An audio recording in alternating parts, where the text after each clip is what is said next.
আসসালামু আলাইকুম। আমি বাবলু বলছি। কথা বলবো সেই ভাইরাল হোটেলকে নিয়ে।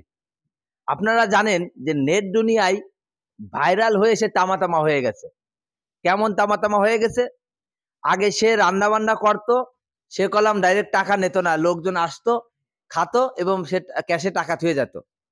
এখন ভাইরাল হওয়ার পরে বলে সারা বাংলাদেশেতে তার হোটেলে যাচ্ছে, ১ পিস মাংসেরও নি ৩ পিস মাংস নিয়ে খাইয়ে বলে ৳৫ দিয়ে চলে যাচ্ছে। এই হলো আমরা বাঙালি দেখেন।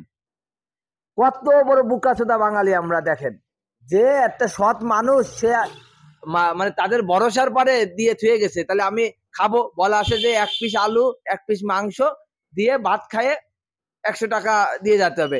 এখন আপনি কি করতেছেন? আপনি ৩-৪ পিস মাংস নিচ্ছেন, আপনি ৩-৪ পিস আলু নিচ্ছেন, ঝোল বেশি করে নিচ্ছেন, ভাত উল্টো-পাল্টা নিয়ে ওই দেখতেছে না ১০-২০ টা ফেলাইতে চলে যাচ্ছেন। এত ধান্দাবাজি যদি বাংলাদেশে থাকে তা বাংলাদেশ কবে উন্নত হবে?